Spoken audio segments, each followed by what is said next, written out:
Немного приходит комментариев и писем в директ, что не проще ли купить это все в аптеке, зато проверено и надежно. Так вот, ребеночек меня закашлял, педиатр порекомендовала пропить корень солодки. Я пошла в аптеку, недорого, купила вот такой вот корень солодки. И была крайне удивлена, что здесь присутствует спирт.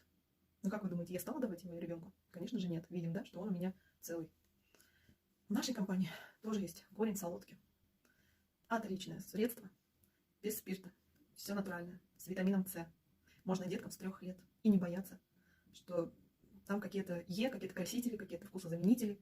Абсолютно приятный сиропчик от кашля.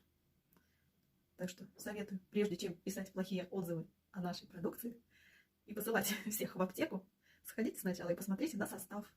Я думаю, что многие будут приятно удивлены. Не забудь подписаться на мой канал, там много интересного. Будьте